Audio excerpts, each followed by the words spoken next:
Hi guys what's up there Sachin Pyasi. कैसे हैं आप सब लोग। उम्मीद है कि आप इस समय एमपीपीएससी की झंझोर तैयारी में लगे होंगे और कुछ लोगों की तैयारी तो कंप्लीट भी हो गई होगी, तो बस प्रैक्टिस सेट लगा रहे होंगे अपना स्कोर देखने के लिए कि चलो मेरा स्कोर कितना हो रहा है। तो गैस आज मैं बड़े ही सेंसिटिव टॉपिक को टच करने वाला हूं, तो इसे आने वाली वीडियो को आप ध्यान से देखिएगा। मेरा आज का टॉपिक है how to qualify CSAT in MPPSC 2017। तो गैस यानी ये टॉपिक उन लोगों के लिए है जो सीसेट क्वालिफाई नहीं कर पा रहे हैं, या फिर जीएस में तो अच्छी उनकी पकड़ है किंतु सीसेट क्वालिफाई नहीं कर पा रहे हैं, उनका सीसेट पोर्शन वीक है। मैं आप लोगों को सबसे पहले बता दूं कि जी से जीएस में जो है 100 क्वेश्चंस होते हैं और इसके जो है 200 नंबर के होते हैं। उसी तरह सीसेट में भी 100 क्वेश्चंस होते हैं, 200 नंबर के होते हैं। सीसेट क्वालिफाइंग हो जाने से अपना जो सीसेट है, तो सीसेट का जो है क्वालिफाइंग हो गया है, तो इसमें जो है अपन को 100 में से ओनली 40 क्वेश्चन करने हैं और अपना काम हो जाएगा।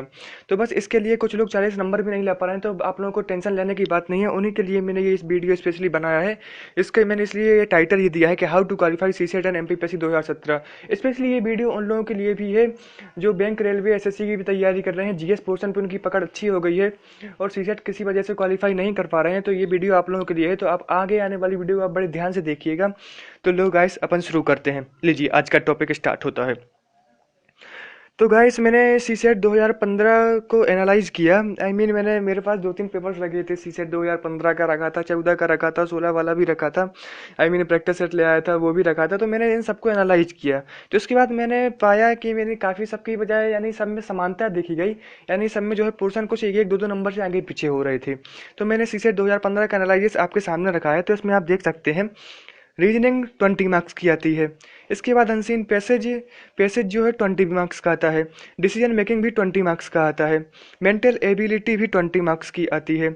इसके बाद हिंदी 5 मार्क्स की आती है and math plus DI 10 marks का आता है। डीआई यानी डाटा इंटरप्रिटेशन है, तो मैथ और डीआई दोनों को मिला के 20 मार्क्स का आता है। इंटरपर्सनल स्किल्स ये जो है 5 मार्क्स की आती है।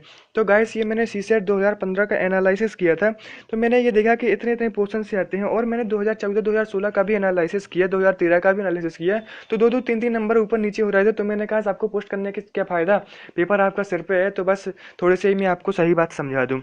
तो गाइस शुरू करते हैं अपन। ये देखिए आपके सामने रीजनिंग की स्लाइड आ गई होगी। तो रीजनिंग के लिए यानी ये जो टॉपिक्स हैं, सबसे पहले मैं बता दूं कि अपन आप करने क्या वाले हैं। अपन करने वाले हैं कि अब जो भी टॉपिक्स हैं, यानी जितने भी मैंने आपको टॉपिक्स बताए हैं, टॉपिक्स मैं बता दूं आपको। सी सेट के जो टॉपिक्स बताए हैं, reasoning, passage, decision making, mental ability, Hindi, math, interpersonal skill, इनके लिए अपन को पढ़ना कहाँ है, सोर्स क्या है, इतने कम समय में अपन कैसे कवर करें, उसके लिए यानी ये 10 दिन ही बचे हैं अपनी पढ़ाई में। 10 फरवरी को अपना एग्जाम है, तो अपन कम समय में कैसे उसको हैंडल करें, तो इसके लिए मैं आपको बताने जा रहा हूँ। तो अपन जो है रीजनिंग से स्टार्ट करते हैं।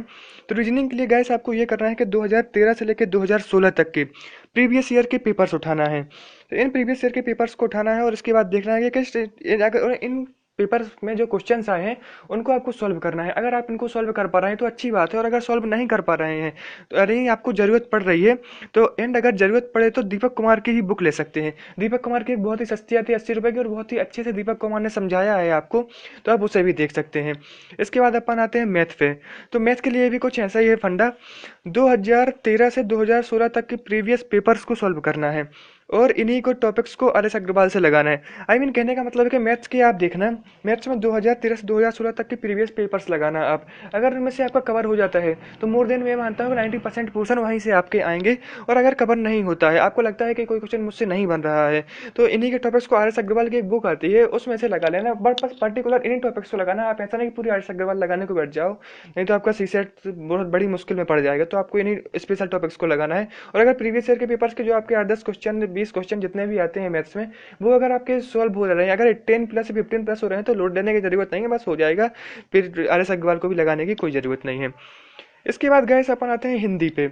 हिंदी जो है सभी सेंसिटिव टॉपिक है, और ये जो है कम ऊर्जा लगानी पड़ती है, इसमें अपन को कम एनर्जी लगानी पड़ती है, और ये अच्छे मार्क्स दे जाता है। पिछले में 5-7 मार्क्स का आया था।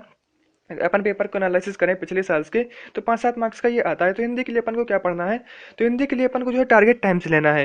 टारगेट टाइम्स क्या है, अब कई लोग मुझसे पूछेंगे कि टारगेट टाइम्स क्या है। तो टारगेट टाइम्स के बारे में मैं आपको बता दूं कि ये एक 12-15 पेज का पेपर है, लाइक रोजगार निर्माण। लेकिन रोजगार निर्माण जो है अपना वीकली आता है, ये वीकली नहीं आता है, ये मंथली आता है। लेकिन ये जो है टारगेट टाइम्स का हिंदी वाला है, और हिस्ट्री, पॉलिटी, ज्योग्राफी, साइंस, ये सब वाले पोर्सन है, तो ये साल में एक बार निकालता है। तो ये हिंदी का भी साल में उसने एक बार निकाला है, तो 12-15 पेज का है, इसको आप खरीद लीजिए।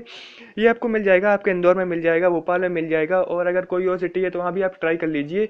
यूपी में, यूपी का पब्लिकेशन है, आपको मैक्सिमम जगह मिल जाएगा। दिल्ली में हो तो दिल्ली में भी मिल जाएगा, और मैक्सिमम सिटीज़ हैं यार, मैं इंडिया के सारी सिटीज़ का नाम ना लूँगा, आप जो है ट्राई कर लेना, आपके पास मिल जाएगा। अगर ना आए तो फिर कमेंट बॉक्स में मुझे बताना, तो मैं आपको बता दूंगा कि कहाँ पे मिलेगा। ओके गाइस, ठीक है, तो अपन बता दें हिंदी के लिए क्या पढ़ना है। तो रोजगार ये जो है अपन को पढ़ना है टारगेट टाइप्स। इसमें भी क्या पढ़ना है, इसके सिलेक्टिव टॉपिक्स लाइक संधि, समास, वचन, एंटोनिम्स, सिनोनिम्स को पढ़ना है। बस इन्हीं बस को पढ़ना है। एंड समास संधि को बहुत अच्छे से कर लीजिए, इनमें आपका काम होता है वो दिखाई देगा। और एंटोनिम्स सिनोनिम्स को पढ़ना है, बस इतना कर लीजिए, उद्धार हो जाएगा आपका हिंदी में। इसके बाद आते हैं अपन अनसीन पैसेज। अनसीन पैसेज के लिए आपको क्या करना है उसके भी मैं आपको बता रहा हूँ। इसके लिए आपको प्रैक्टिस सेट ज़्यादा से ज़्यादा बार लगाना है। देखिए भाई, इसके लिए आप जितनी प्रैक्टिस करेंगे उतने आपके अच्छे होंगे। तो अनसीन पैसेज आपके लिए कि बहुत अच्छे नंबर देते हैं, तो इनको आपको प्रैक्टिस सेट लगाना है। फ्री के नंबर है बॉस, यही तो क्वालिफाई कराएंगे।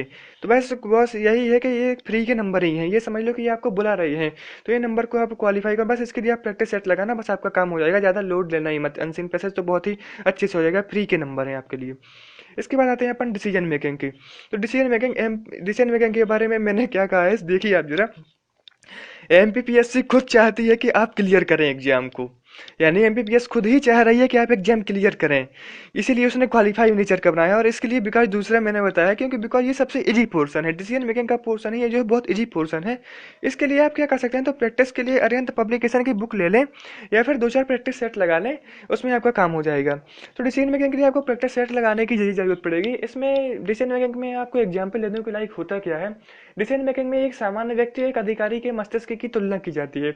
जैसे मैं एक एग्जांपल दे दूं, मैंने कहीं प्रैक्टिस सेट लगाया था, तो वहां पर देखा था कि अगर आप कहीं रास्ते से जा रहे हैं और अगर मान किसी लड़के का एक्सीडेंट हो गया है, वो अपने एग्जाम देने जा रहा था और उसका एक्सीडेंट हो गया है, तो अब आप क्या करेंगे। आप उस जिले के पुलिस अधीक्षक हैं, तो एक सामान्य आदमी की तरह आपको सोच के आंसर नहीं देना है। जो 4 ऑप्शन है उसमें जो एक ऑफिसर की तरह सोच के आंसर देना है। तो आपको जो 4 ऑप्शन मिलेंगे उनमें से बेस्ट ऑप्शन आप जो है देख के बताना कि कैसा रहेगा।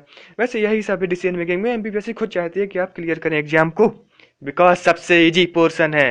एंड नेक्स्ट पोर्शन पे अपन आते हैं interpersonal skill and mental ability. ये पोर्शन गाइस देखिए आप, सबसे टफ पोर्शन है सीसेट का, यानी ये मानो कि दुखती नस जिसे कहते हैं, दुखती नस, यानी ये सबसे टफ पोर्शन है। इसके लिए आप खूब प्रैक्टिस करें। अरिहंत की बुक आती है, इसमें बुक नहीं लिखा है मैंने, मैं आपको बता रहा हूँ। अरिहंत की जो बुक आती है उसमें इंटर पर्सनल स्किल्स या मेंटल एबिलिटी होगा। एंड अगर सॉल्व, तो इसके लिए आप खूब प्रैक्टिस इसकी कर सकते हैं। एंड अगर सॉल्व ना हो तो घबराओ नहीं, इसे छोड़ भी सकते हो, बस तुक्के लगाए आना यार, काम हो जाएगा अपने में। एमपीपीएससी में नेगेटिव मार्किंग थोड़ा ना है। इसके पहले वाले वाक्य बहुत अच्छे से कर लेना। अब बस कर पगले, कितना पढ़ेगा, सीसेट टॉप थोड़ा ना करना है, इतने में क्वालिफाई हो जाएगा। यानी मेरे कहने का मतलब ये है बॉस कि अब ज्यादा पढ़ने की जरूरत नहीं है, अपन ने इतना कवर कर लिया है, इतने में अपना खेल हो जाएगा। एमपीपीएससी के लिए आपको बेस्ट विशेस गाइस, हो जाएगा पक्का, बस लोड मत लेना, घबराना मत, आराम से देना। मैंने कई लोगों को देखा है कि वो पेपर के पहले ही डरने लगते हैं, तो आप डरना मत, बिल्कुल नॉर्मल होकर जाना, आपका हो जाएगा, कोई दिक्कत वाली बात नहीं है। अगर आपको मेरा ये वीडियो पसंद आया है तो इसे लाइक कीजिए। अगर लगता है कि पसंद नहीं है यानी बेकार लग रहा है तो इसे डिसलाइक भी कर सकते हैं, इसे आप इसे शेयर भी कर सकते हैं। आप इसे सब्सक्राइब कर दीजिए। अगर आपको लगता है कि मैं फ्यूचर में आपकी हेल्प कर सकता हूँ तो आप इसे सब्सक्राइब कर सकते हैं। और सब्सक्राइब की जब जैसे ही आप सब्सक्राइब करेंगे तो उसके बगल में एक रिंग आएगी, तो उस बेल पर जो आप क्लिक कर दीजिए, जो भी मेरा न्यू वीडियो जाएगा वो अब तक मेल के थ्रू पहुंच जाएगा। और अगर कोई ज़रूरत लगती है आपको तो आप इसमें कमेंट कर सकते हैं, मैं ज़रूर आपका जैसे ही टाइम मिलेगा मैं रिप्लाई दूंगा। Okay guys, thank you very much, thank you, watch my video, bye bye.